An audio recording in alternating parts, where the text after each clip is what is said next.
جیسا عرف عام میں ہم کہتے ہیں کہ اگر کوئی اچھا موقع ہو تو ہم چاہتے ہیں ہم سارے گھر والے بیٹھ کر اس سے لطف اندوز ہوتے تو کیا بات تھی. صحابہ کرام رضوان اللہ تعالی علیہ اجمعین سرکار کی صحبت میں بیٹھے ہیں، سرکار سے ڈائریکٹ فیض حاصل کیا ہے. نبی پاک صلی اللہ علیہ وسلم کا کوئی امتی جو 1400 سال بعد پیدا ہو، اس کے دل میں یہ خیال آئے کہ میں سرکار کی بارگاہ میں بیٹھنا چاہتا ہوں، سرکار کی صحبت اختیار کرنا چاہتا ہوں، نبی پاک صلی اللہ علیہ وسلم کا قرب چاہتا ہوں، تو آقا علیہ الصلوۃ والسلام نے فرمایا کہ ایسے کام کرو کہ اگر تم دنیا میں میری صحبت اختیار نہیں بھی کر سکے تو کل قیامت کے دن اور جنت میں اللہ تعالیٰ تمہیں میرا پڑوس عطا فرما دے گا، میری معیت عطا فرما دے گا، میری صحبت عطا فرما دے گا. تو فرمایا ایسے وہ کام ہیں کہ اگر ہم ایسے کام کریں گے تو اللہ تعالیٰ ہمیں دنیا میں تو سرکار کی صحبت عطا نہیں ہوئی، تو جب دنیا سے رخصت ہو جائیں گے تو اللہ تعالیٰ ہمیں سرکار کی صحبت بھی عطا فرمائے گا، سرکار کی معیت بھی عطا فرمائے گا، اور جنت میں سرکار کا پڑوس بھی عطا فرمائے گا. وہ کون سے ایسے کام ہیں؟ تو اللہ کے محبوب صلی اللہ علیہ وسلم نے فرمایا ان میں سب سے پہلا جو عمل ہے وہ نبی پاک صلی اللہ علیہ وسلم کی محبت ہے. اگر دل میں نبی پاک صلی اللہ علیہ وسلم کی سچی محبت ہو تو بندہ دنیا میں بھی سر جھکا کے چلے، اللہ فخر سے سر بلند فرما دیتا ہے.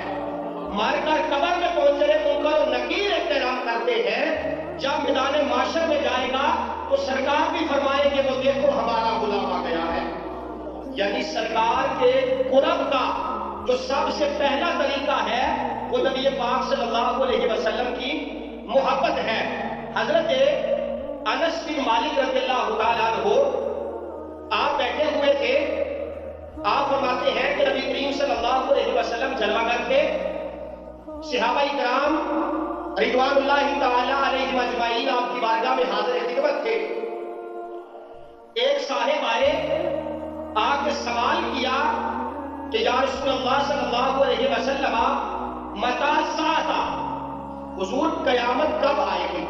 تو نبی پاک صلی اللہ علیہ وسلم نے پوچھا کہ اے میرے صحابی، تو نے قیامت کے لیے کیا تیار کر رکھا ہے؟ تیری قیامت کے لیے کیا تیاری ہے؟ وہ عرض کرتے ہیں یا رسول اللہ صلی اللہ علیہ وسلم حضور میری قیامت کی کوئی تیاری نہیں، یعنی میرے پاس عبادات کا کوئی ذخیرہ نہیں، نہ کوئی اتنی نمازیں ہیں، نہ صدقات و خیرات ہیں، نہ روزوں کا ذخیرہ ہے. حضور البتہ میرے دل میں اللہ اور اللہ کے رسول کی محبت ضرور ہے، میں اللہ اور اللہ کے رسول سے محبت کرتا ہوں. تو میرے اور آپ کے آقا مولا نے فرمایا اے میرے صحابی پریشان نہیں ہونا، المرء مع من احب، بندہ دنیا میں جس سے محبت کرتا ہے اس کا حشر بھی اس کے ساتھ ہوگا. اگر تو میرے ساتھ محبت کرتا ہے تو تیرا حشر بھی میرے ساتھ ہوگا. حضرت انس بن مالک کہتے ہیں سرکار نے فرمایا کہ بندہ دنیا میں جس سے محبت کرتا ہے اس کا حشر بھی اسی کے ساتھ ہوتا ہے، اور اگر تو میرے ساتھ محبت کرتا ہے تو تیرا حشر بھی میرے ساتھ ہوگا. حضرت انس بن مالک کہتے ہیں کہ صحابہ کرام رضوان اللہ تعالیٰ علیہ اجمعین کبھی کسی بات میں اتنا خوش نہیں ہوئے تھے جتنا اس بات میں خوش ہوئے کہ اللہ کے نبی نے فرمایا بندہ دنیا میں جس سے محبت کرتا ہے اس کا حشر بھی اسی کے ساتھ ہوتا ہے. کیونکہ صحابہ کا یہ عقیدہ اور ایمان تھا اور وہ اپنی جان سے بڑھ کر اپنے نبی سے محبت کرتے تھے. انہیں یقین تھا اگر سرکار نے فرما دیا دنیا میں بھی سرکار کی بارگاہ میں بیٹھتے ہیں، میدان حشر میں بھی سرکار کے پہلو سے اٹھیں گے. تو میرے بھائیوں، حضرت انس بن مالک آگے کہتے ہیں کہ میں دنیا میں سرکار سے محبت کرتا ہوں، ابو بکر اور عمر رضی اللہ تعالیٰ عنہما سے بھی محبت کرتا ہوں، اگرچہ میرے اعمال ان جیسے نہیں، لیکن میں اللہ کی بارگاہ سے پر امید ہوں کہ قیامت کے دن میرا حشر بھی اللہ تعالیٰ انہی احباب کے ساتھ کروائے گا۔ تو میرے بھائیوں، میرے لیے، آپ کے لیے لمحہ فکر یہ ہے کہ ہم دنیا میں جس سے محبت کرتے ہیں ہمارا حشر بھی انہی کے ساتھ ہوگا، اور اگر ہم دنیا میں دنیا دار کے ساتھ محبت کرتے ہیں تو ہمارا حشر بھی انہی کے ساتھ ہوگا۔ اگر ہم اللہ کے رسول اور ان کے غلاموں سے محبت کرتے ہیں تو قیامت کے دن ہمارا حال بھی انہی کے ساتھ ہوگا۔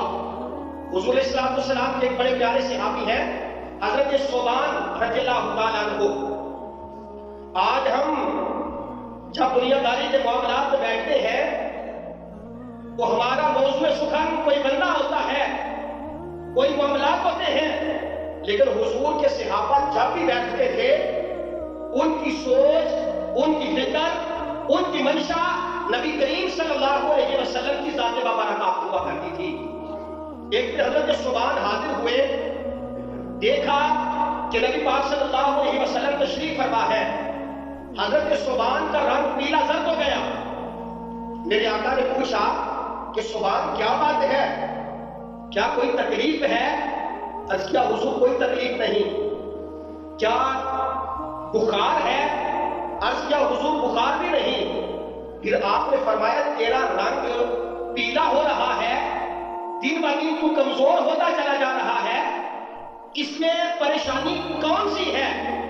عرض کیا یا رسول اللہ صلی اللہ علیہ وسلم، حضور میں سوچتا یہ ہوں کہ دنیا میں اگر ایک پل آپ کا چہرہ نہ دیکھیں تو ہمارا جینا مشکل ہو جاتا ہے۔ قیامت کے دن 50,000 سال کا دن ہوگا، آپ تو انبیاء کے بھی امام ہوں گے۔ حضور اگر ہم آپ کی زیارت کرنا چاہیں تو ہم آپ کو کہاں تلاش کریں؟ بس یہی سوچ، یہی فکر مجھے دن بہ دن کھائی چلی جا رہی ہے۔ تو آپ نے فرمایا ثوبان یہ کون سی پریشان ہونے والی بات ہے؟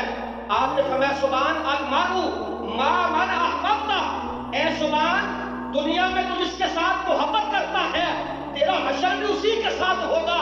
اگر تو میرے ساتھ محبت کرتا ہے تو تیرا حشر بھی قیامت کے دن میرے ساتھ ہوگا۔ تو میرے بھائیوں، سب سے پہلی بات نبی پاک صلی اللہ علیہ وسلم کی محبت کا ہونا ضروری ہے۔ اور آقا علیہ الصلوۃ والسلام نے فرمایا تھا، جناب حضرت عمر رضی اللہ تعالیٰ عنہ اس حدیث پاک کے راوی ہیں، آپ فرماتے ہیں لا یؤمن احدکم حتی اکون احب الیہ من والدہ وولدہ والناس اجمعین۔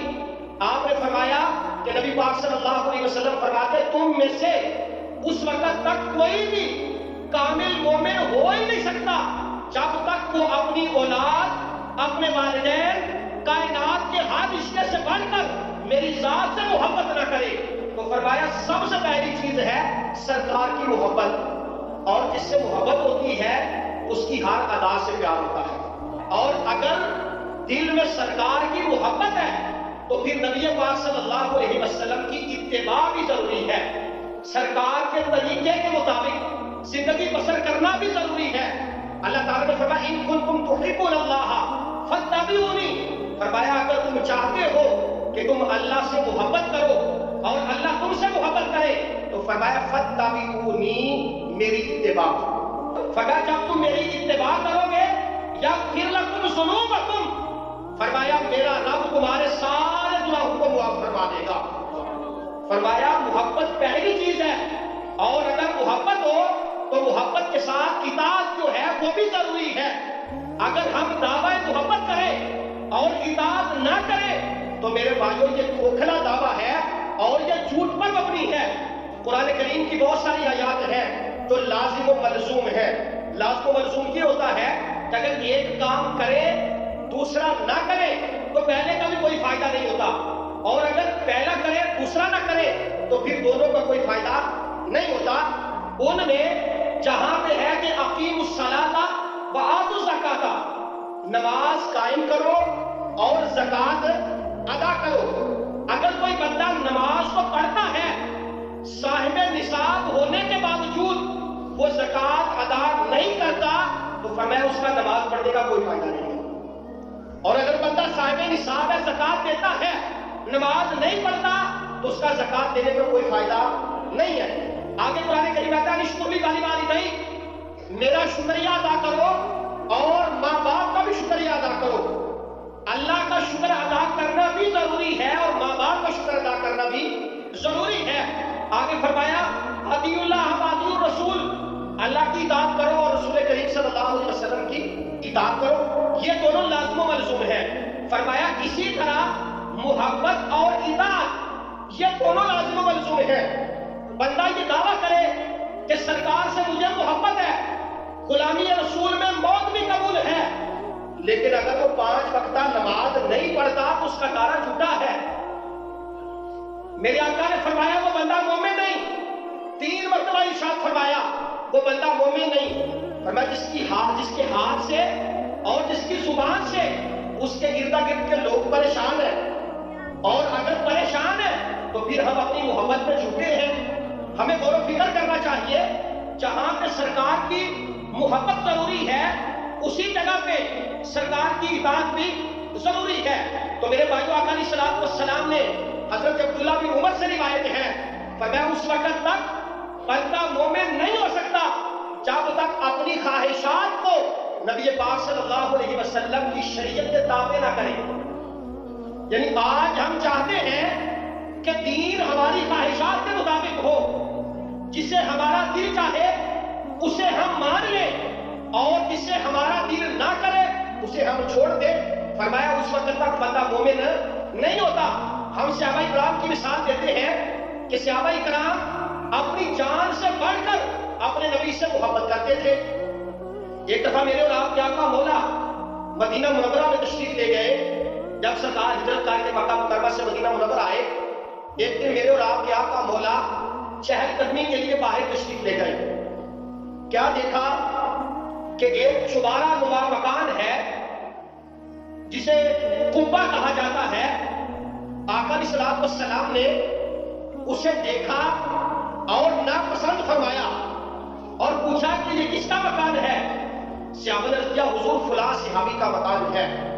جب وہ سرکار کی بارگاہ میں آئے اور آ کر سلام پیش کیا تو سرکار نے اپنی توجہ کسی اور طرف فرما لی۔ انہوں نے پھر سلام کیا، میرے آقا نے چہرہ مبارک پھیر لیا۔ صحابہ سے پوچھا کہ میں نبی کریم صلی اللہ علیہ وسلم کی خدمت میں حاضر ہوتا ہوں، سلام کرتا ہوں، لیکن میرے آقا اپنی توجہ کسی اور طرف فرما لیتے ہیں، یار بات کیا ہے؟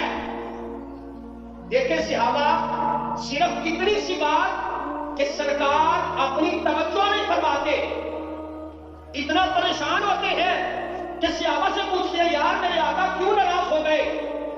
آج میرے بھائیوں ہم ایسے کام کرتے ہیں جس سے اللہ بھی ناراض ہوتا ہے، لیکن اللہ کا محبوب بھی ناراض ہوتا ہے اور ہمیں احساس بھی نہیں ہوتا۔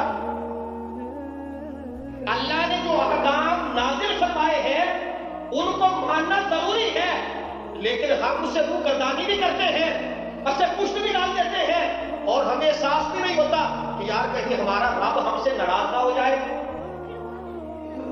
صحابہ سے پوچھا تو صحابہ نے کہا کہ یار نبی کریم صلی اللہ علیہ وسلم تشریف لائے تھے، میرے آقا نے تیرا مکان دیکھا تھا تو سرکار نے ناپسند کیا تھا، صرف یہ بات سننا تھی، ہتھوڑا پکڑا، سارے کا سارا مکان گرا دیا اور اسے چچل میدان بنا دیا۔ ایک دن میرے آقا وہاں سے گزرے، آپ نے پوچھا کہ یہاں تو مکان تھا وہ کہاں گیا؟ تو صحابہ نے کیا یا رسول اللہ وہ فلاں صحابی کا تھا، جب آپ نے ناپسندیدگی کا اظہار کیا اس صحابی نے سارے کا سارا مکان گرا دیا اور جگہ کو صاف فرما دیا۔ کیوں صاف کر دیا؟ کہ میرے آقا کو یہ پسند نہیں ہے۔ صحابہ وہ کام نہیں کرتے تھے جس میں اللہ کے محبوب صلی اللہ علیہ وسلم ناراض ہو جائے۔ صحیح ہے کہ حدیث پاک ہے، میرے آقا نے فرمایا کل امتی یدخلون الجنۃ الا من ابا، میرے آقا نے فرمایا میری ساری امت جنت میں داخل ہوگی لیکن ابا جو ہے وہ جنت میں نہیں جائے گا۔ پوچھا گیا حضور ابا کون ہے؟ فرمایا جو میرے اوپر نازل ہوا جو اس کو مان لے اس نے میری اطاعت کی، اور جس نے اسے نہ مانا اس نے انکار کیا، اور جس نے مان لیا اللہ نے اسے جنتی بنا دیا، جس نے انکار کر دیا اللہ نے اسے جہنمی بنا دیا۔ تو میرے بھائیوں، جہاں پہ محبت ضروری ہے وہاں پہ سرکار کی اطاعت بھی ضروری ہے۔ نبی پاک صلی اللہ علیہ وسلم کے قرب کا جو پہلا ذریعہ ہے وہ سرکار کی محبت ہے، دوسرا ذریعہ سرکار کی اتباع ہے، اور سرکار کے قرب کا، سرکار کے قریب ہونے کا جو تیسرا ذریعہ ہے وہ ہے کثرت کے ساتھ سرکار پر درود و سلام پڑھنا۔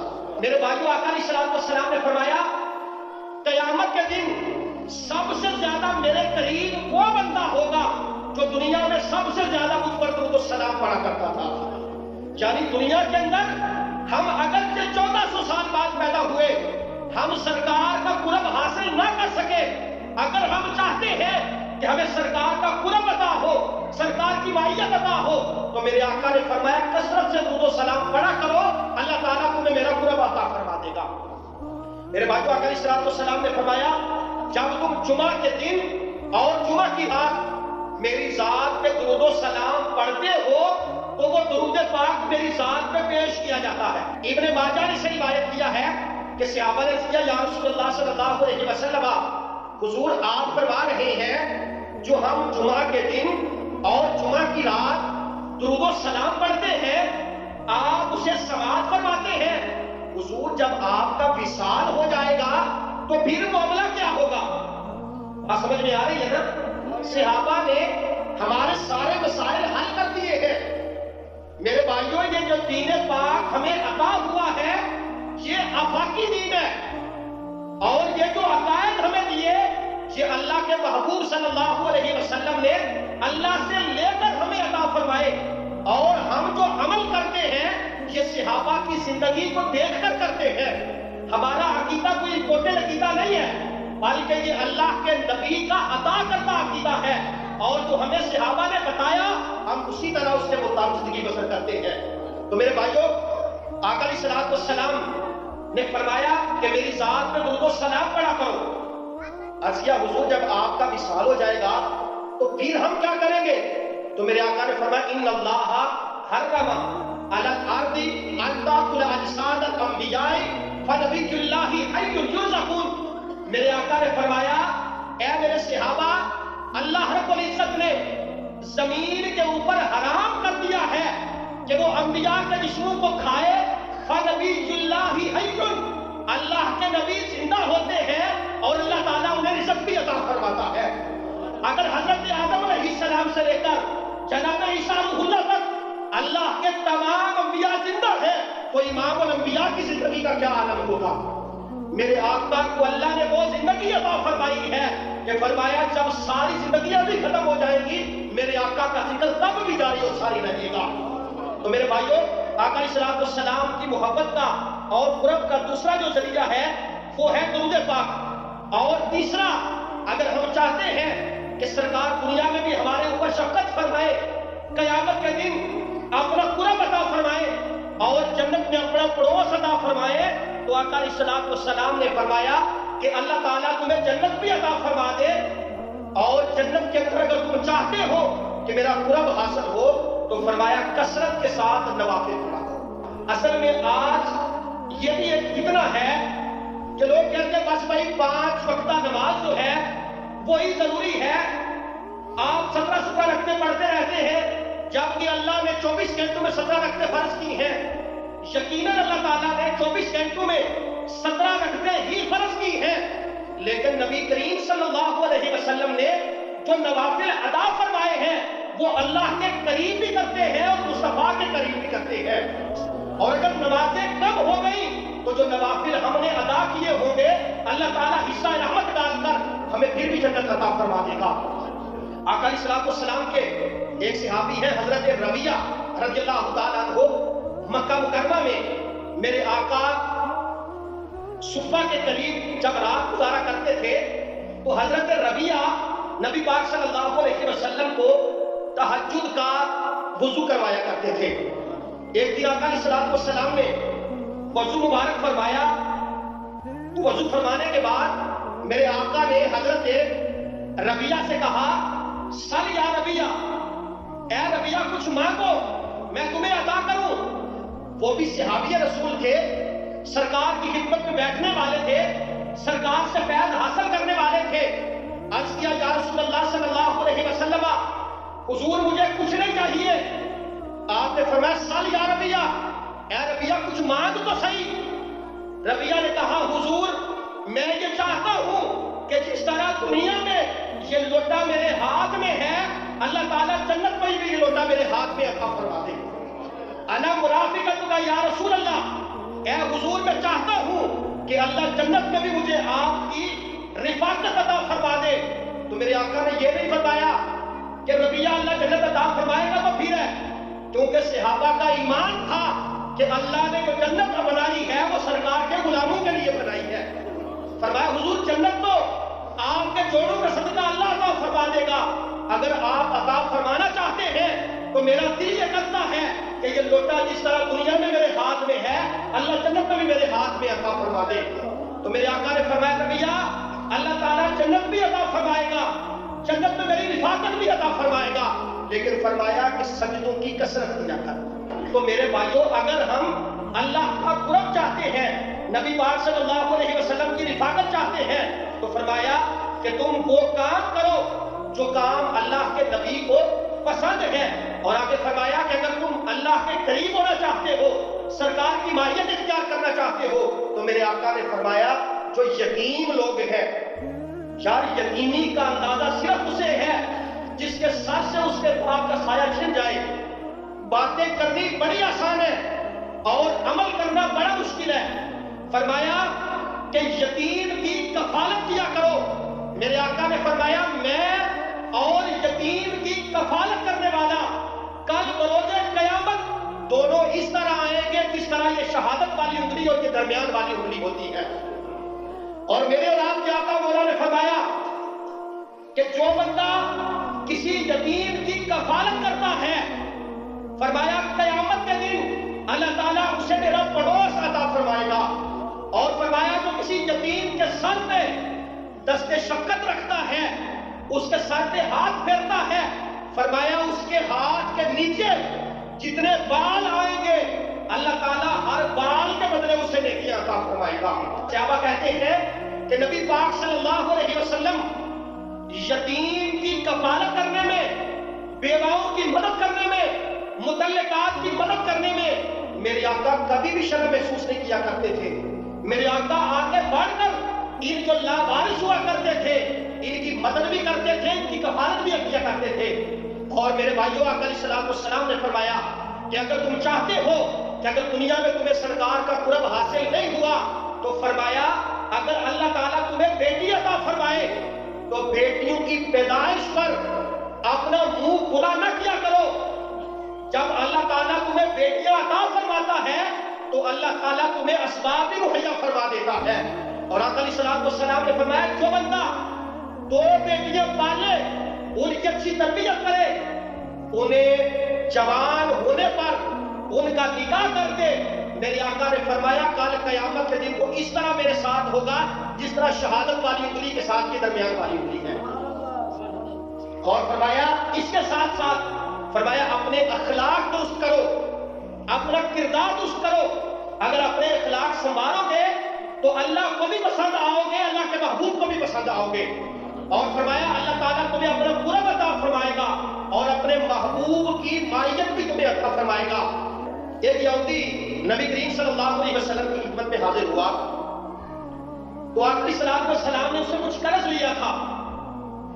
قرض لے کر ابھی 2 یا 5 دن باقی تھے اختلاف روایات، تو اس نے آپ کو برا بھلا کہنا شروع کر دیا کہ آپ میرا قرض نہیں دیتے، جتنے بھی بنو ہاشم ہیں وہ اپنے وعدے کے پکے نہیں ہیں۔ وہ طرح طرح کی باتیں کرتے نبی کریم صلی اللہ علیہ وسلم مسکرا رہے ہیں، میرے آقا خوش ہو رہے ہیں۔ حضرت عمر فاروق رضی اللہ تعالیٰ عنہ آپ نے عرض کیا یا رسول اللہ صلی اللہ علیہ وسلم حضور یہ یہودی کیسی باتیں کرتا ہے، اور اسے منع کیا تو آپ نے فرمایا عمر تو یہودی کو ڈانٹ رہا ہے، مجھ سے کہہ کہ میں اس کا قرضہ واپس کروں؟ آقا علیہ السلام نے جب یہ بات کہی تو عرض کیا حضور ابھی تو وعدہ نہیں آیا، اس وجہ سے میں آپ سے بات نہیں کر رہا، اس یہودی کو آپ منع کریں۔ آپ نے کہا ٹھیک ہے میں تیرا قرض واپس کر دوں گا۔ تھوڑی دیر کے بعد آپ نے قرض بھی واپس کر دیا اور جو پیمانہ تھا 20 سا اضافی آپ نے اس کے گھر بھیج دیا۔ تھوڑی دیر کے بعد وہ یہودی آ گیا، کلمہ پڑھ کے مسلمان ہو گیا۔ جب مسلمان ہوا تو پوچھا اور کہنے لگا کہ یار میں مدینہ منورہ میں رہتا تھا، میں نے نبی آخر الزمان میں ساری نشانیاں دیکھ لی تھیں، صرف ایک نشانی باقی تھی کہ جو نبی آخر الزمان ہوگا اللہ تعالیٰ انہیں اتنا حوصلہ عطا فرمائے گا کہ اللہ تعالیٰ نے کسی کو اتنا حوصلہ عطا ہی نہیں فرمایا۔ اور آج میں نے دیکھ لیا کہ میں آپ کے نسب میں بات کرتا تھا، میرے آقا پھر بھی مسکراتے تھے، اور جتنا میرا حق تھا میرے آقا نے بانٹا مجھے عطا فرمایا، اس وجہ سے میں کلمہ پڑھ کے دار اسلام میں داخل ہو گیا۔ تو میرے بھائیوں، رمضان المبارک آنے والا ہے، انشاءاللہ اگلا جمعہ استقبال رمضان پہ ہی ہوگا، لیکن میرے آقا رجب کے اندر بھی شعبان کے اندر بھی دعائیں فرمایا کرتے تھے، اللہم بارک لنا فی رجب و شعبان بلغنا رمضان، اے اللہ ہمیں رجب میں بھی برکتیں عطا فرما، شعبان میں بھی برکتیں عطا فرما، اور اللہ ہمیں رمضان المبارک عطا فرما۔ میرے بھائیوں، اس مہینے میں ہمیں تیاری کرنا چاہیے، رمضان المبارک کو اہتمام کے ساتھ رکھیں۔ اگر اہتمام کے ساتھ رمضان المبارک کے روزے رکھیں گے، اللہ تعالیٰ دنیا میں بھی راضی ہو جائے گا، قبر و حشر میں بھی اللہ مہربانیاں فرمائے گا۔ اللہ کی بارگاہ میں دعا ہے کہ مالک ہم سب کو توفیق عطا فرمائے، آمین۔